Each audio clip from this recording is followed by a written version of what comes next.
আসসালামু আলাইকুম। আমি গরিবের বন্ধু আলমগোস্ত বিতান থেকে মোহাম্মদ আলামিন হোসেন বলছি। আপনাদের দোয়া ও ভালোবাসায় আমরা একটা উদ্যোগ নিয়েছি, যা আমরা 1 টাকায় গরুর গোস্ত দিব। শুনে অনেকটা অবাক লাগলেও এটাই সত্যি। 1 টাকায় 1 কেজি গরুর গোস্ত দিব, এটা আরো অবাককর বিষয়। আসলে এটা আমরা সবাইকে দিব না, এটা আমরা সমাজে যারা অসহায়, দিনমজুর, যারা সমাজে চেয়ে খেতে পারে না, লজ্জাবোধ করে, আমরা তাদেরকে এটা দিব। আপনারা যদি আমার পাশে থাকেন তাহলে আমার পক্ষে সম্ভব।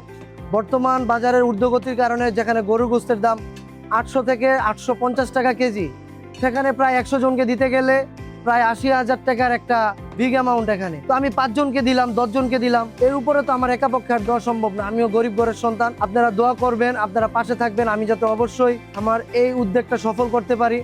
এবং এই উদ্যোগের পাশে 10-এর লাঠি 1-এর বোঝা বলে একটা কথা আছে। যদি আমি একজন উদ্যোক্তা, আমার পাশে যদি আপনারা আরো 10 জন উদ্যোক্তা এই উদ্যোগে অংশগ্রহণ করেন, তবে আমি সফল হব। আর এটা আমার একার উদ্যোগ না, আপনার আমার সকলের উদ্যোগ। সমাজের যারা ভালো অবস্থানে আছেন আপনাদের সকলের উদ্যোগ।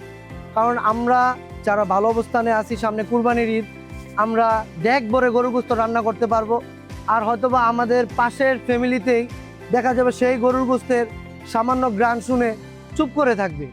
তো আপনারা যদি পাশে থাকেন তাহলে তারা শুধু গ্রান শুনে চুপ করে থাকবে না, আমাদের বাসার মতো তাদের বাসাও রান্না হবে। সবাই হাসি খুশি একটি কুরবানির ঈদ উপভোগ করতে পারবে ইনশাল্লাহ।